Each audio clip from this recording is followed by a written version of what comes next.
Grab your thirst for adventure and get ready. This is the Lady Overlander Radio podcast, where we ditch the pavement and embrace the wild. Each week, your hosts, Misty and Arla, bring you stories of inspiration from around the globe. Join us live Thursday evenings on Facebook and YouTube, or catch the audio version of the show on Apple Podcasts, Spotify, and all other major podcast platforms. The Lady Overlander Radio podcast is presented by Midwest Adventure Outfitters and Mamoo's Camp Kitchen. Please like, subscribe, and turn on notifications so you never miss an episode. Welcome to the show. Hey, Arla. Hey, girl. Hey. Hey, girl. Hey. How you doing? I'm living the dream. How are you? You're always living the dream. That's what you say every week. I know. I'm not changing it up, so don't even try it. I'm not doing it. So what's new in Arkansas? Rain, heat, and now we're going back to rain tomorrow. A lot of rain. Summer is here. Lot of rain. A lot of rain going on. Yeah, it's good times. An insane amount for this time of year, for us to be honest. Yeah. So it's it's great. Oh, hey, Barrel Backpacker, welcome. Thanks for watching. So we have a special guest on tonight, and we had to reschedule, of course, from last week. Lots of things were going on, but we're very excited to have Mr. Scott Brady on the show tonight. And for many of you probably already know, but Mr. Brady has, he started Overland Journal, Expedition Portal. He's a seasoned traveler, been to all 7 continents, all of the wonderful things. But I'm not going to brag about him. I'm going to let him talk about himself and give a little background on. Brag about yourself. Brag about yourself. The floor is yours. And a veteran. He's a veteran. And he's a veteran. Well, first of all, thank you both so much for allowing me to be on the podcast. It's a real honor. It's such a neat platform that you both have, and I've really enjoyed listening to your podcast through the years. So nicely done. So this is fun for me to be on the other side of the mic, I suppose. So yeah, a little backstory on me. I mean, I am a veteran. I, couldn't afford to live in Southern California as an adult, so I joined the military, and I was in the Air Force for 4 years, and I was a fireman in the Air Force. I really loved my job, but I'm a little bit too much of an entrepreneur to get stuck in the process of promotion within the government. So I wanted to kind of be able to promote at my own rate. So I did my 4 years and got out of the Air Force, and then went to college and got a business degree. And I worked in business for quite some time, and worked in higher education software before I really started to have the capability of travel. Up until that point, I either couldn't afford it or I didn't have time. But I started to have a little bit of money and a little bit of time. And that's when I began the process of traveling. First of all, just locally. I mean, I remember my first trip across El Camino del Diablo felt like an expedition to me, because I didn't know what I was doing. So I still don't know what I'm doing, but I know a little bit more now. So, but at the time, I took enough fuel I could have probably driven to you in Arkansas. I had so much gas on board and all of the contingencies that I planned for. So I over prepared for those early trips. But eventually I started going to Mexico. And I would say that the big break for me happened when I won a race called the Outback Challenge that was held in Northern Africa. So when I won that event, it attracted sponsorship and support. So I was able to begin to monetize my passion. So I did that kind of thing for a little bit, some racing and more higher profile travel like that. And that's when I started Expedition Portal, was around that same time. And once Expedition Portal grew a little bit, then I realized I might be able to have a magazine. So I started Overland Journal pretty much right before the financial crisis. So that was quite an adventure. Mm-hmm. I mean, people think that the travels that I do overlanding are risky and adventurous, but as you both know, being an entrepreneur and having your own business is certainly a lot more risky and a lot more adventurous, it feels like most days. So yeah. And so then we started Overland Journal, and we ran those two businesses for 20 years until the recent acquisition by Clay and Rochelle Croft. So now Overland Journal and Expedition Portal are part of what's called the Overland Collective, which is the business that Clay and Rochelle are the majority owners of, and I'm a minority owner of that business. So that's where I am today. So what prompted that move? What prompted you to make that change? Well, I think the most important thing for Clay and I have known each other a long time. I mean, we've crossed the road of bones in Russia together. We crossed Greenland together. We've always been really close friends, and we always worked very closely to support each other's businesses. And one of the ways that we did that is Overland Journal and Expedition Portal never got into any kind of video other than editorial video. We would do video for YouTube. So we didn't cross over into their space. And then they never started a forum, and they never started a magazine. We always made sure that we kind of fit together and supported each other's businesses. I would send them client opportunities, and they would send us client opportunities. And we really got along well as friends and as fellow travelers. And we had produced some interesting content, like the Greenland film, which is going to be going out to theatrical release here soon. So we did projects like that. And we just always enjoyed working together, both as fellow travelers and as business people. So probably in 2018, we started talking about the idea of how we could partner as businesses. And then that migrated in recent years to how we could merge as businesses. And then ultimately, what made the most sense was for Clay and Rochelle to purchase the assets of Overland International. And the assets are the intellectual property and the brands of Overland Journal and Expedition Portal, the Overland Journal podcast. So it allowed them to acquire all of that, provide a lot of diversity in their business. Now they have lots of verticals, so it gives them lots of stability and diversity. But most importantly for the industry, it allows for all of us to be stronger in a rapidly growing space. So Clay's concern and my concern has always been that some large media company would come in and throw a bunch of money at a magazine and a website and e-commerce and all that other stuff, and we lose our ability to influence the industry in the ways that we feel are important, which is family-friendly content, real travel, real overland travel, and seeing the world and being like honoring other cultures, and maintaining, I believe, what is like the code of being a good traveler, which is respecting the land and preserving it for future generations. So Clay and I knew that we would be at risk if we stayed apart. If we were two smaller businesses, a couple times a year, someone would try to buy my business, and they were usually big companies and who knows would my employees even have an opportunity or a future? So as by Clay and I and Rochelle all coming together and figuring out how we were going to do it, we were able to make sure that all of my employees became employees of the new company. We were able to maintain the editorial integrity of Overland Journal.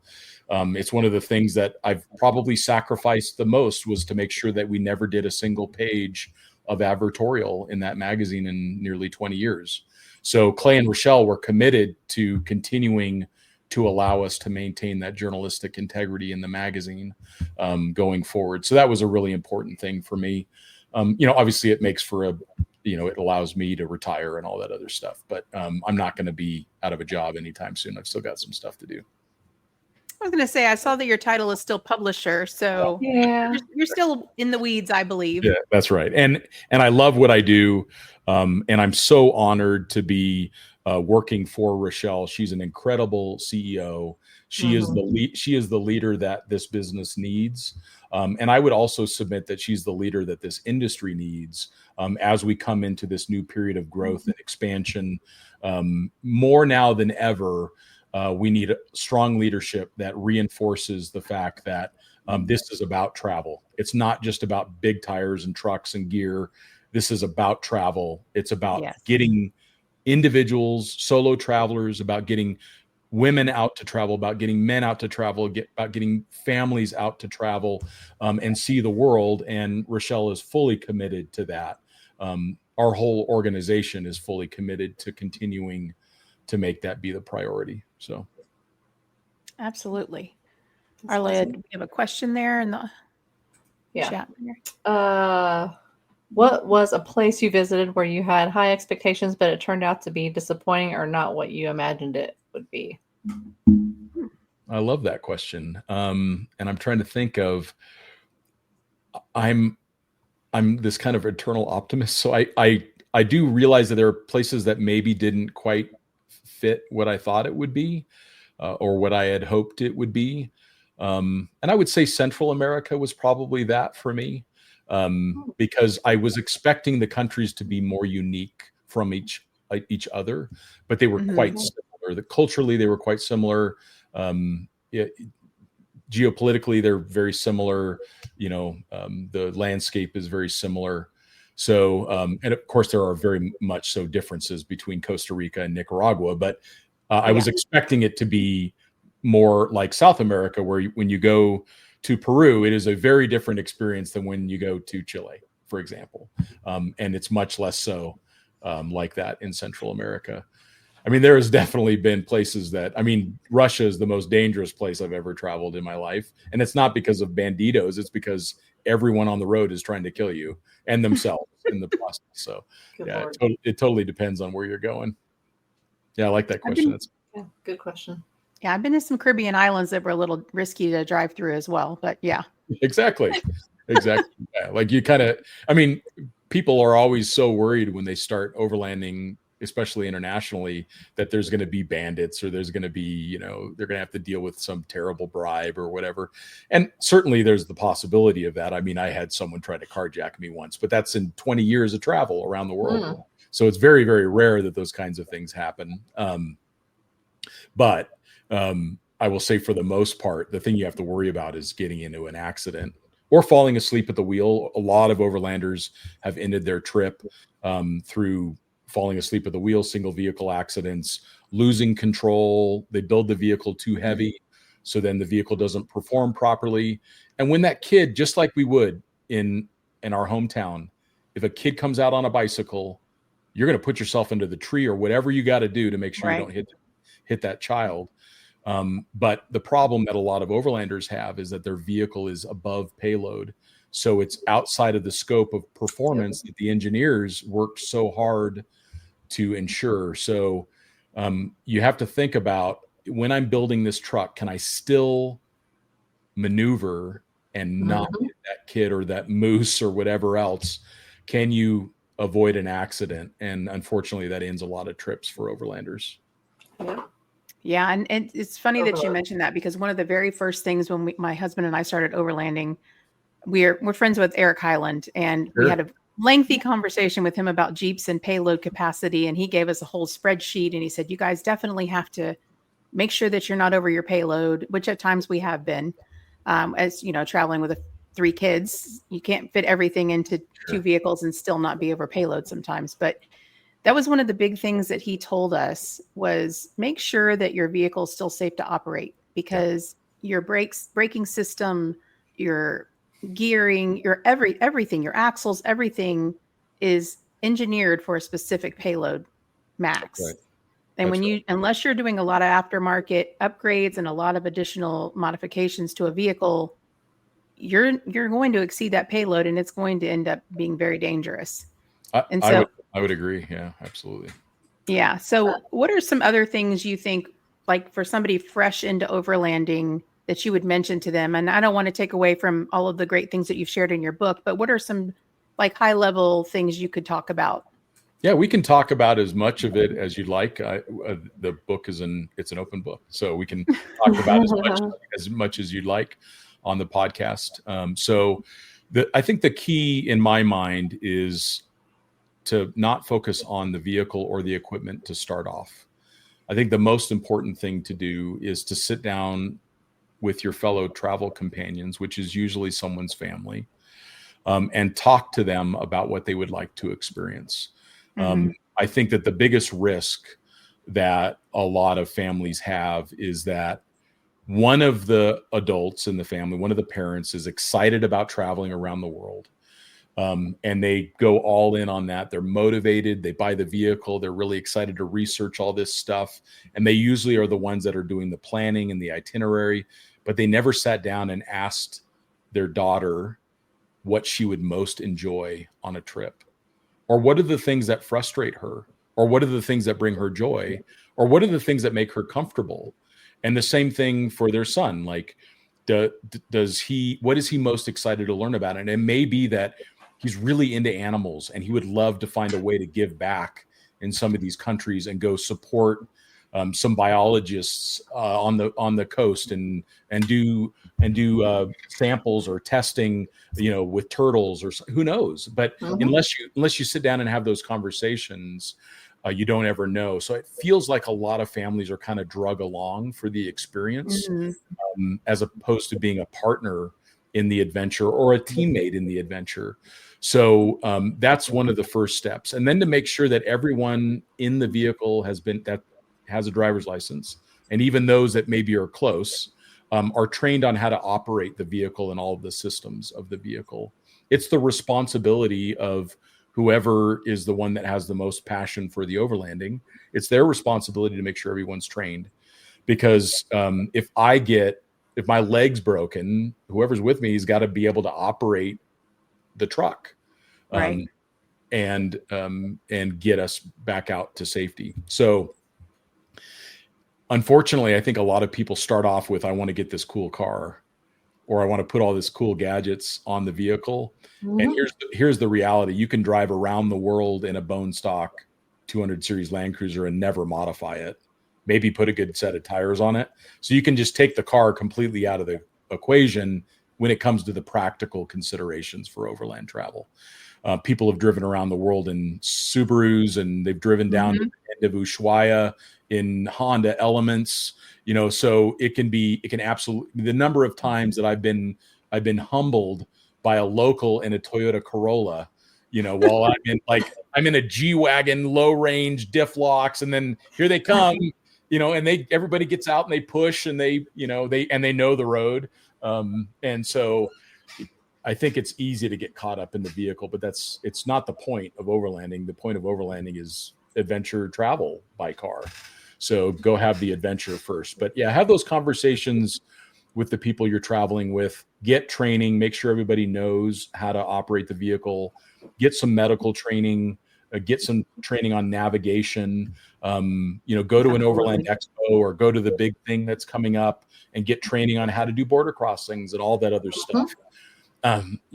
There's a wonderful quote. It's actually a like a historic phrase from the Maasai people in Kenya, in Africa.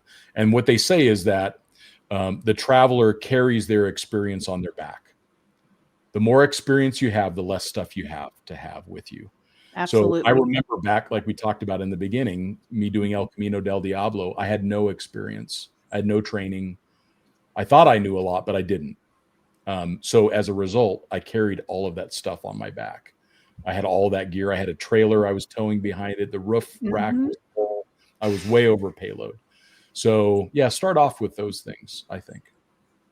It's funny though, because Arla and I are both smiling because we've been there as well. We traveled with our 3 kids. We didn't think to sit down with them, and they were very young when we started traveling. So we didn't think to sit down and say, okay, do you guys really want to do this? We were like, we want to do this. We both just retired from the military, my husband and I, and we want to hit the road. We can't be sitting still. We kind of became part of that moving around culture that 20 years in the service does to you. And so we loaded up our kids and started full-time RVing. And then we jumped into overlanding, thanks to Pete and Carol, watching their videos. And, we just didn't look back. And as the kids got older, they started having opinions about things, they started expressing that they felt like they were kind of along for the ride. And so we tried to start including them in more of the planning and decision-making and looking for things and opportunities to find fun activities for them to participate in. And, we would do a special thing where once a week we would get a hotel room and order pizza and have a movie night. And, after a week of living in a tent, So, we had to learn how to adapt and balance that. And it's a conversation Brittany Highland and I have had many times, as Caspian gets older too. Now my kids are high school age. They're at the point where they want to have that experience. So they're no longer homeschooling, and now they're in a private school, and you just have to be able to adapt to that. But, I want to give them every opportunity to have the experiences that they seek as well.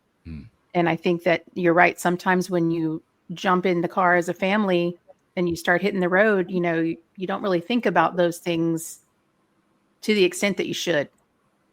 And that's great advice for sure. Yeah. So I know that Arla and her husband travel part-time, and their daughter sometimes comes with them and sometimes she doesn't. And, that's okay. She's old enough now to stay back and give them the opportunity to go out and do some things together as a couple. And I just think you have to be really adaptable, which is kind of the whole point of overlanding, I think, as it is, Yeah, it gives us so much confidence in life because we overcome challenges. We meet people that are different from us, and that helps us to be more open-minded. I think travel is really helpful in our growth as people. So, absolutely.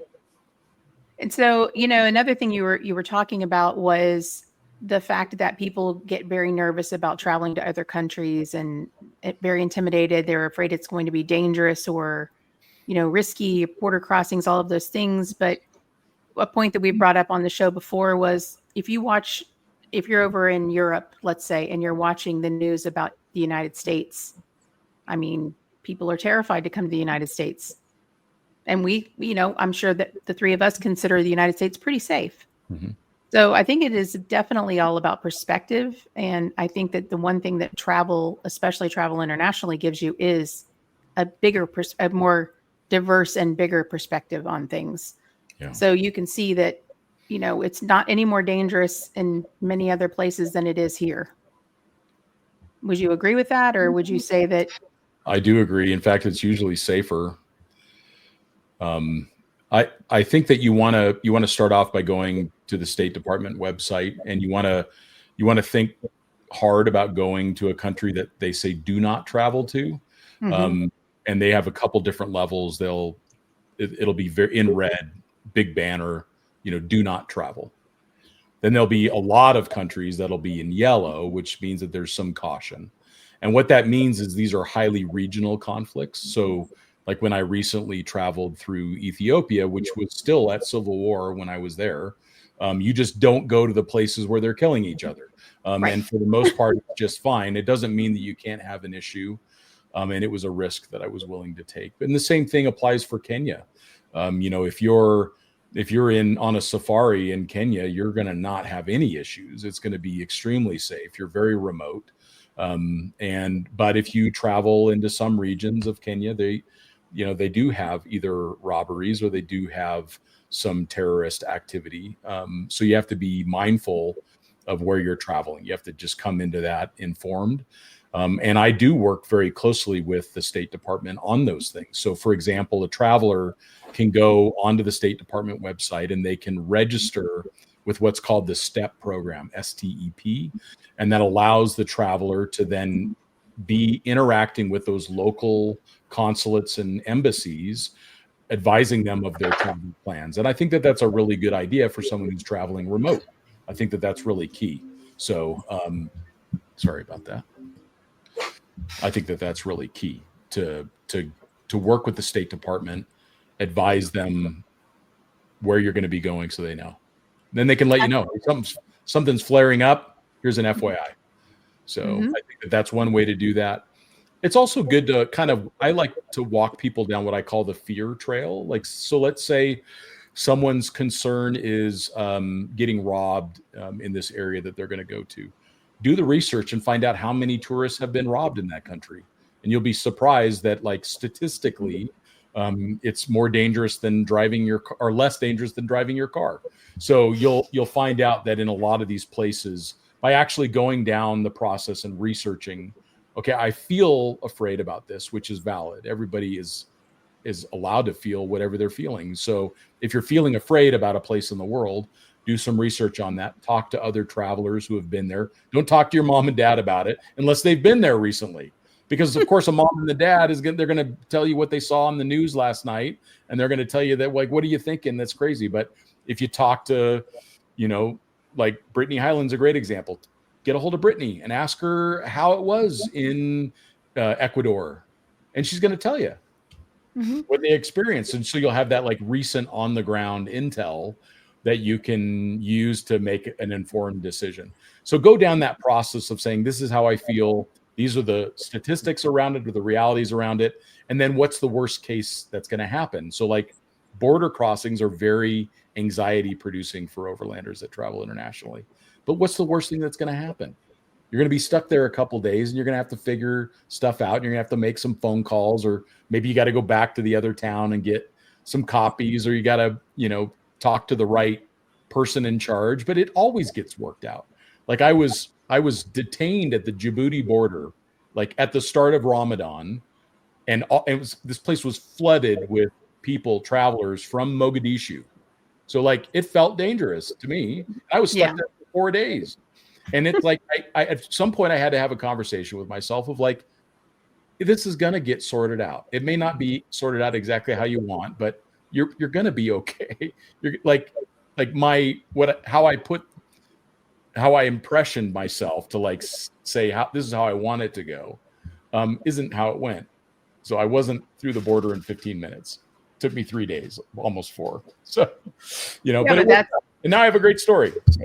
Yeah. And that's the same. I mean, that's another big aspect of overlanding is you can plan all you want, but it doesn't mean that things are going to go the way that you think they're going to go. And most of the time they're probably not. That's right. So they're almost always not going to go the way that you want it to go. And that's the point of travel. That's the point of adventure travel, excuse me. So, if you have a very limited amount of time and you're going to Rome and you want to see all the sites, you're traveling like a tourist. You do want to have a tight schedule. You want to know where you're going. Because you have a limited amount of time to see a lot of things. Right. Whereas if you're trying to move through a country like an overlander and see everything from border to border, you have to allow for serendipity. You have to allow for mechanical problems that come up. That's literally, it's part of the narrative of the experience. So. Absolutely. Wow. Got a question for you here. What is the most bizarre or exotic food experience you had? I'm scared about that, to be honest. What was the best one and what was the worst? As I have never want this in my mouth again. There's things here though. I have a really funny one. So, and I didn't know what I was eating at the time. So I was traveling the Silk Road, and this was, it's quite some time ago. And I was going from Uzbekistan into Tajikistan. I had just gotten through the Tunnel of Death. It's literally called the Tunnel of Death, and I nearly died in the Tunnel of Death. Sounds fun. Yeah. Amazing. I mean, there was a landslide, so everybody was blocked in the tunnel, and the truckers didn't shut their truck off. So you know what happens in a place without air control, like without fresh air movement, it starts to get really dangerous. So it was really bad. But so I made it through that, and then decided we were hungry, and we had picked up this Russian hitchhiker along the way because she needed to get to this city called Dushanbe, and she spoke English, and she also spoke Russian, which most of the locals spoke. So it was a win for us to have her in the vehicle traveling through this region. So we get to a place to have food, and we order our dinner, and then at the end of it, like, they were very excited that we were there. They had never had an American in their restaurant. They were really excited to meet us and to learn about us and everything. So they gave us this little local delicacy as like a show of gratitude at the end of it. And it was this little round ball of cheese. And I took a bite. It was very salty. It was, very intense flavor. And what I found odd was that the Russian hitchhiker had said, "Oh, I'm a vegetarian," or "I'm vegan," excuse me.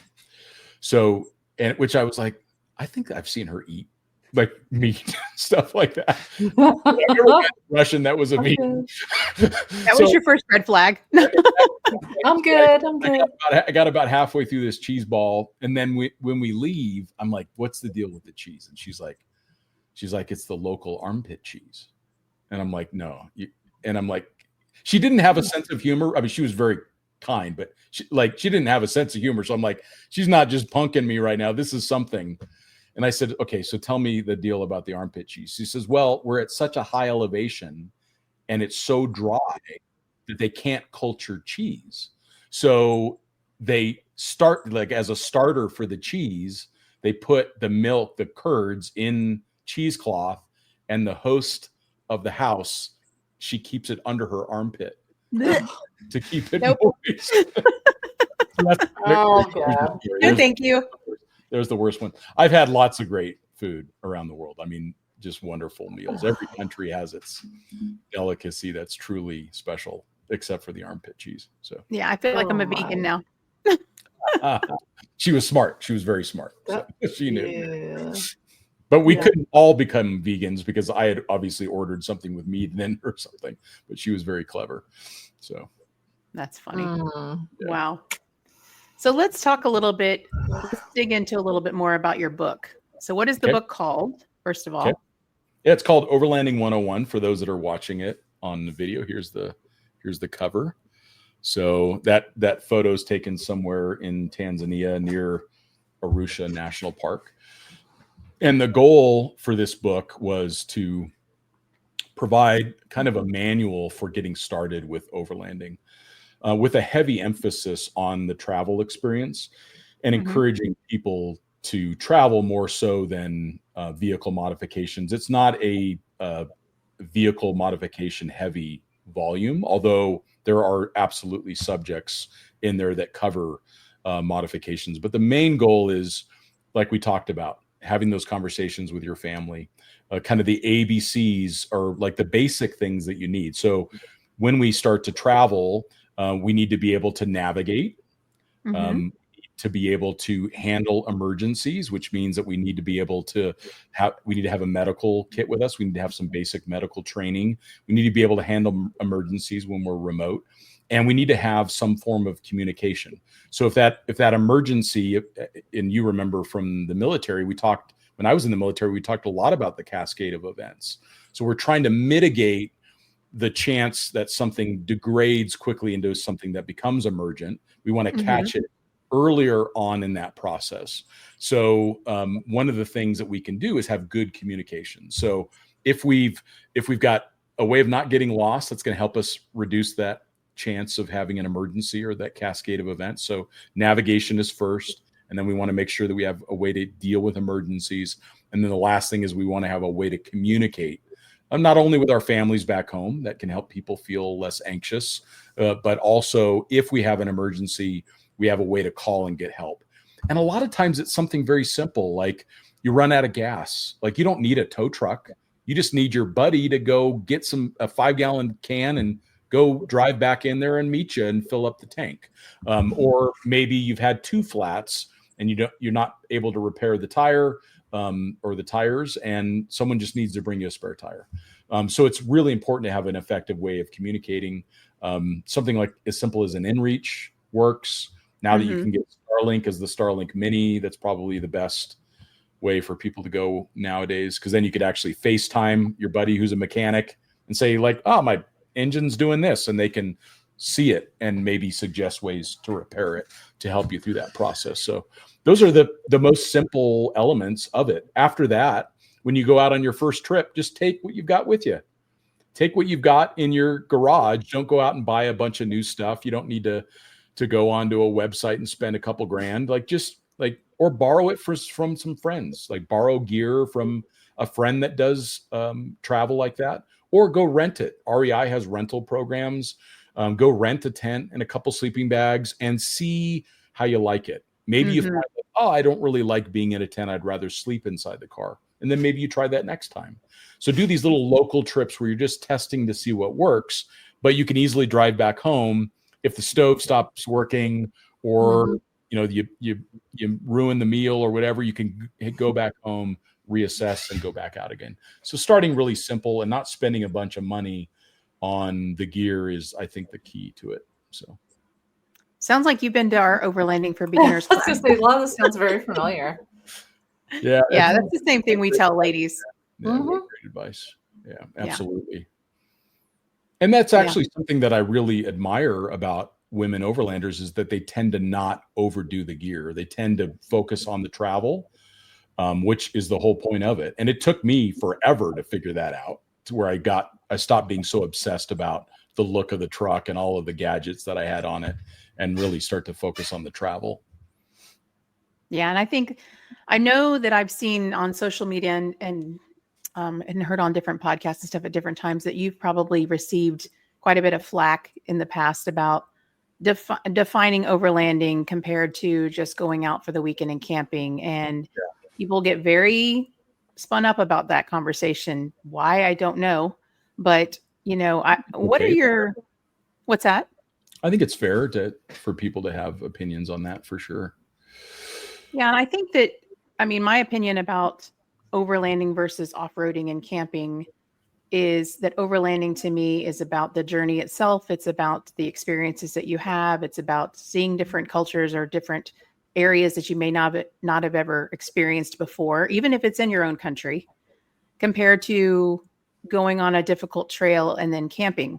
I think there is a distinct difference there. I would agree. And I just don't understand why people get so upset about that. Neither one is a bad thing to do. Yeah, I agree. I agree. I think it's usually because people feel like there's some gatekeeping going on there. But it's really just like, language is important. Like, definition is important. So it's the reason why we define terms. It's the reason why we have terms like overland, and we have terms like road trip, and we have terms like off-roading. We have terms like car camping. So I'll give a little bit of an example that might really help someone that is be frustrated by that. When someone is going out hiking, probably all three of us on this call love to hike. So, when I go out hiking, I don't say that I'm going mountaineering. I'm going for a hike. If I take a break at lunch and I go for a walk down, for a mile or so just to get out of the office, I don't say that I'm going hiking. Right. I'm going for a walk. It's like, it's descriptive. It's a term that is descriptive of the activity. And going hiking is definitely not mountaineering. Mountaineering, we understand what that is. That is someone attempting to get up the side of Everest. There's mountaineering that is not an expedition, and there is certainly mountaineering that is an expedition. So if it's a first ascent, or if it's in some place extremely difficult to get to and remote, like in Antarctica, if you're trying to do mountaineering in Antarctica, most likely you're doing an expedition. You're not just mountaineering. You're on a mountaineering expedition. Right. And so these are ways that we help define an activity that's been done for hundreds of years. And it's very clear what mountaineering is, what hiking is, and what going for a walk is. So it's the same in our industry. If you're going to see the world's largest ball of twine and you're in the family sedan and the goal is to go to a family reunion, you're on a road trip. And there's nothing wrong with that. Road trips are super fun. They're super fun, but you're not overlanding. You're on a road trip. So call it what it is. So it's descriptive of the activity. The next good example of that, if I take my quartermaster and I go out to Sedona and I drive Broken Arrow, which is a super fun trail. It's a little bit challenging. It's got rock ledges and shelves, and it takes me a couple hours. And then I go have lunch at the great little Thai place that I love in town. And then I drive home. I went off-roading that day. And the reason why I love to go off-roading is because it keeps my skills sharp. It helps keep me sharp, and plus it's super fun. But I don't say I went overlanding that day. I went off-roading because it's descriptive. And the same thing applies to car camping. The thing that's important for people to know is that you can overland around the world and never off-road and never camp. But you are certainly overlanding. Someone who has circumnavigated the Northern Hemisphere in a car is absolutely overlanding. They're not on a road trip because they're going to be in remote areas. They're going to be having to get help. They're doing border crossings. They're encountering other languages and cultures.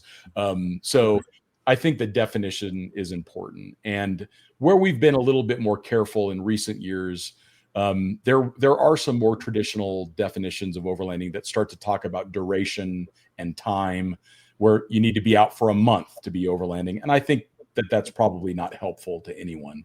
Right. I've done trips into northern Mexico across the Altar Desert. That is very, very difficult, but it only takes about 2.5 days to do it. But you are entirely self-supported. You have to carry extra fuel. It's extremely difficult. You're getting stuck and recovering. You're camping in the middle of the sand dunes. It is absolutely overlanding, but it's only a couple days long. So we're trying to be careful about anything that feels like gatekeeping to people. But I think the definitions are important. There's my 2 cents. They are very important. And I think that just like, just the difference between off-roading and overlanding, each one has its own unique characteristics, and each one brings different challenges, right? So I don't see anything wrong with delineating that difference or, having definitions of those things. Some people disagree with that. I don't know. The nature of the internet anymore. Yeah. People, we're seeing a lot more vitriol. We're seeing a lot more, if someone's doing something that maybe makes them feel jealous, or if it makes them feel insecure, it's common now for that to result in some form of hating or whatever. It's very common behavior now on the internet. Yeah, I would agree. So unfortunately. Got another question for you. Have you run into many countries where you couldn't bring an inReach or satellite communication device? Joe's saying he couldn't bring his to India. And with the follow-up, what did you do if you couldn't bring it? That's a really important point, and it is a factor. Even Starlink has been interesting. When I traveled across Africa, I finished that last March. When I was in Southern Africa, I could still have a Starlink. You can't have a Starlink today, like legally, like you could get in trouble. Right. For that. So it does, those things change quite often. India is one of the most difficult ones around that, because there's a couple things. There is a law on the books, and there is a way to legally bring one. You have to get a permit in advance. But it's very difficult to get the permit. It has to be signed off by the Minister of Tourism, or at least one of his officials. So it's difficult to get a permit to carry a satellite phone or an inReach into India. And the border guards at the border, land border, or if you come into an airport, for example, they know to look for that stuff now.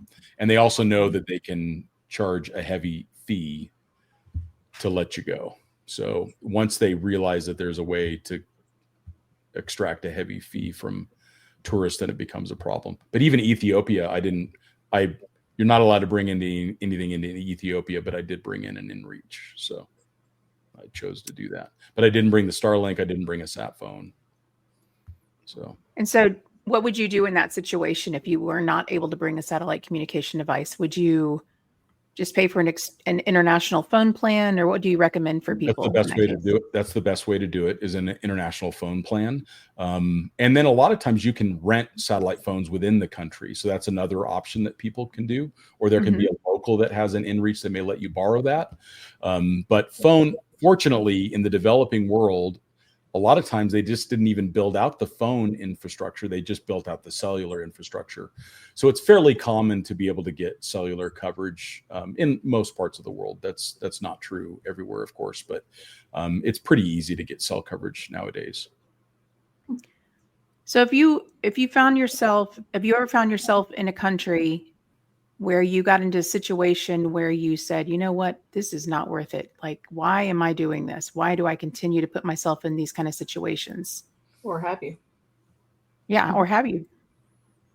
I've had a couple of people close to me tell me that my fear switch is broken, and I don't, and it's probably true to a degree, but I think it's more that I balance risk against the fact that nobody escapes this ride alive. So you might as well, if it's something that's important to you, put the risk in that framing. So, and for me, seeing the world's important, really important to me. So I put it within that frame. So I accept a lot of risk that maybe I wouldn't otherwise, but I do things to mitigate it. Like I'm careful about how I drive. I don't go out at night. Don't go hit on the guy's girlfriend in the bar.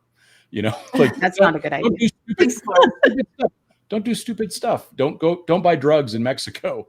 Like if you don't do a lot of that stuff, you're going to be fine. You're going to be fine. So, you should probably do that whether you're traveling or not, and not do those things. Yeah, exactly. Yeah. Especially the driving at night thing. Good planning should prevent you from having to drive at night, except for rare occasions. I have definitely had to drive at night, but it's very rare anymore that I do that because the risks are so much higher. Road conditions are very poor. Visibility is poor. They're usually 2-lane roads. And people drive a lot with their high beams on. So it really affects night vision. People are drunk on the road. They're driving drunk. They're walking along the road drunk. You don't see animals coming out on the road. So, again, people think it's going to be the Bandito. It's not. It's probably not going to be that. Although that was the situation that happened to me. 2:00 in the morning was a carjacking, but it's that I shouldn't have been driving at 2:00 in the morning. I did a bunch of stuff wrong. So, yeah. Yeah. And I think that, when we were traveling full time, we always tried to set camp around 3:00. That way, if we got to an area and we couldn't find something suitable for whatever reason, we still had time and daylight to move along and find something else. And I've seen people set camp pretty late at night, and I don't like doing that at all. I like being there, getting established where I'm going to be, being aware of the surroundings that I'm in, making sure everything's good and before the sun goes down, and you have to adjust. Totally. Yeah, that's good advice. Absolutely. So would you give any different advice specifically to someone traveling solo compared to traveling with a group of people? Yeah, the most important thing for solo travelers is to stay connected.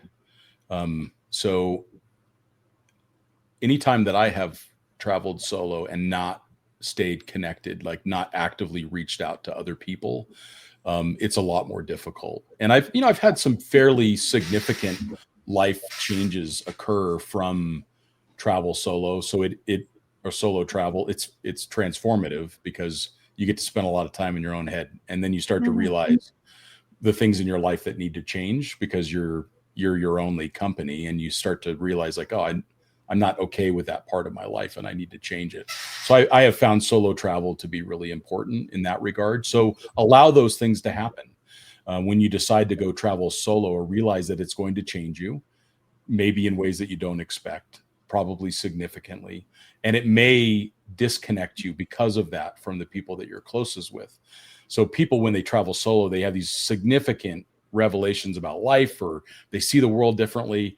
And then they maybe don't connect back in with their family and friends as well when they come back after a long trip. So stay in touch with them. Send them texts and photos and ask them about their day, and maintain those relationships. So that way, when you come back, you're still connected with those that are close to you. And then you'll find people to connect with on the road. Naturally, you'll come across other solo travelers or other families that you get a chance to connect in with. I also think that practically you want to be a little bit more defined around what your boundaries are. So trust your gut. If a place does not feel right, normally that results in a conversation with your travel companions, and then they're like, yeah, I don't feel good either. But when you're alone, it's really important to trust your gut. There's a reason, like human beings have instincts that result from however eons of evolution. So there's a reason why we get not so much me, the hair on the back of my head standing up, but you definitely realize like something's not right. Right. Really, you absolutely have to like respect those feelings that you have. Move on, move to someplace else, get to a place that you feel safe. I think that's really important. Make sure, like you said, 3:00 is a great time. So like, don't wait too long to get amped out. Make sure you've got accommodations, make sure you feel comfortable in those accommodations, make sure people know where you're at. So there's lots of ways for people to track you on your phone, people that you trust, make sure that they're tracking you on your phone, make sure they're also tracking you on your inReach, make sure that people know where you're at. And that way, if they haven't heard from you, they know at least where you were at the last time that you were seen. put an air tag on your motorcycle or in your car. So if your vehicle's stolen, there's a way to at least find out where some of that stuff is located, where your vehicle is located. You know, solo travel, it feels very dysregulating and it feels very scary because you don't have someone else on the experience with you that maybe it has your back, where you feel like someone's got your back. So that's very common for people to feel that way, and it's totally normal to feel that way. Yeah, I think the first few times I traveled solo, I was very fearful. Now I'm aware, but not as fearful. You know, I think having that experience and getting through those first few times of doing that, not necessarily completely eases all of your fears and worries, but just makes you realize that it's not as scary as it seems. Yeah. But that's true of everything in life. Starting a business, it's terrifying. You know, joining the military like you did, that's terrifying. Like basic training, are you kidding me? I was 19 years old. I was terrified. Yeah. You know, but everything seems super scary until you do it. And then you start to realize, like, maybe it's not so bad. And then you get better at it. You learn and you get better at it. Yeah, absolutely. Mm-hmm. So, Arla, do you have any additional questions or anything else from the audience that on there? Sure. I don't know. I think we got something over here. Hang on. Let me go back through. Got engulfed. Okay, so being asked,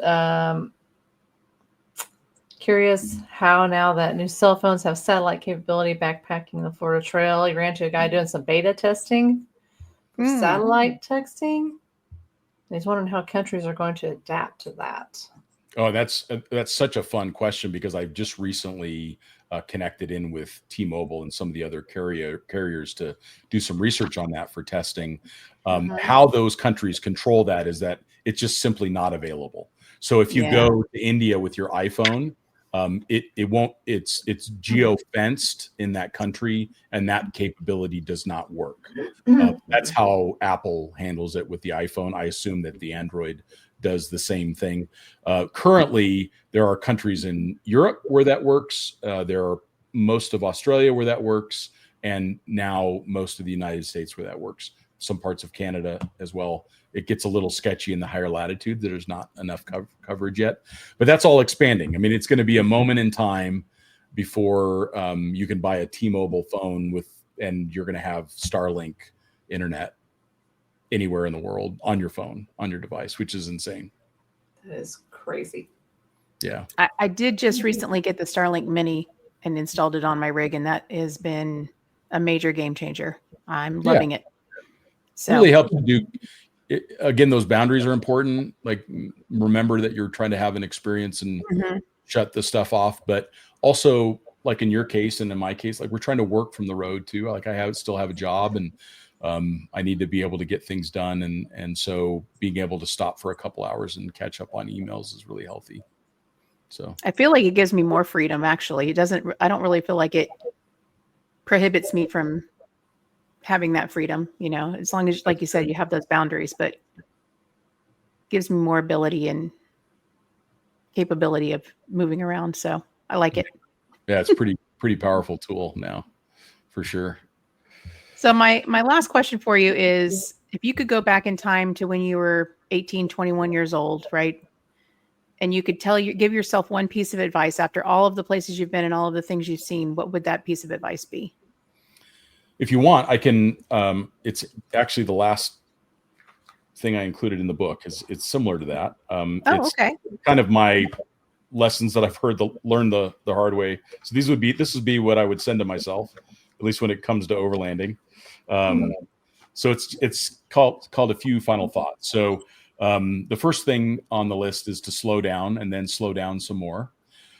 For most of my travels, I've been like a rock skipping across the surface of the lake. I've made a lot of ground, but I have not gotten very deep. So I recognize that was not only a challenge, but something that I regret in my travels, is that I didn't slow down quite a bit. Number two, sleep in sometimes. You know, maybe, there's times that I got myself so focused on the goal of getting to this place that I really wasn't kind to my body. So make sure you're getting enough sleep, make sure you're eating healthy, or as healthy as you can, given the conditions.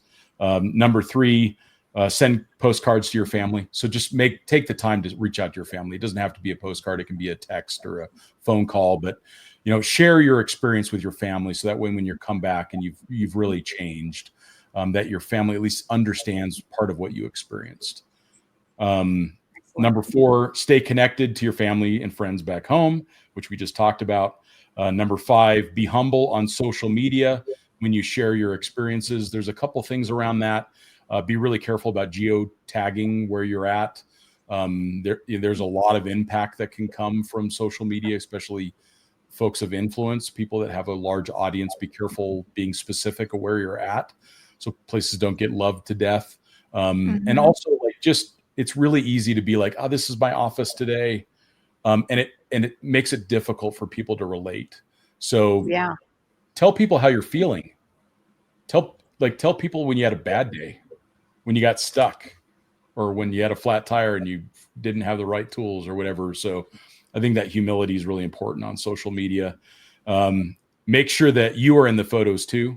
So not just selfies. Make sure that somebody takes a photo of you in this place that you worked so hard to get to. Because those are our memories. When we get older in life, we want to be able to look back and see our younger self smiling back, at that place that we're going to get to. Make great meals in camp. So take the time to fix up good food, not just packaged stuff. Stay away from the processed food. Go to the local market, buy all those fresh veggies, and make good food in camp. Say yes to that third cappuccino. That's a reminder to myself personally. I don't know if it appeals to anyone else in this call, but I don't know. I've just been in these just absolutely wonderful little cafes on a square in some country, and the world is going by. And why not just stop for a second and just take it in instead of just jumping back in the car and getting back on the road? Bring comfy chairs and good pillows. The good pillow thing is important. Everybody sleeps better with the right kind of pillow. So pack the right kind of pillow. Bring the pillow from home if you have to. It'll compress down a little bit. All right, got a couple more here. Take walks. It's so important to get away from the vehicle on foot. Number 11, you will wish you had more time. It's okay. We all do. We all wish that we had more time on our trips. So it's normal to feel like that. And number 12, the last one, travel will change you in ways you could have never imagined. Absolutely. Excellent. Great. Good answer. It's like you've done this before. Thank you. I thought this was your first time. Yeah. Every day is a new day. Absolutely.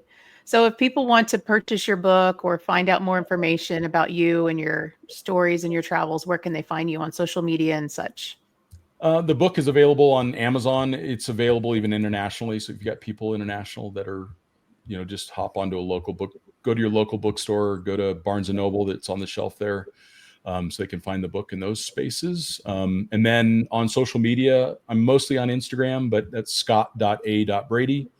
On Instagram, please reach out if there's something I can do to help you with your travels. Or scottbrady.com is my website if you want to learn more about my trips around the world. Awesome. Thank you so much for being our guest tonight. We really enjoyed the conversation, and we were very happy to have you on here.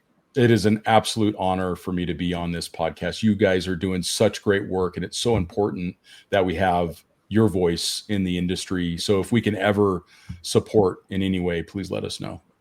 Thank you so much. We really appreciate that. Thank you. Have a great night, everyone. Thank you. Great chatting.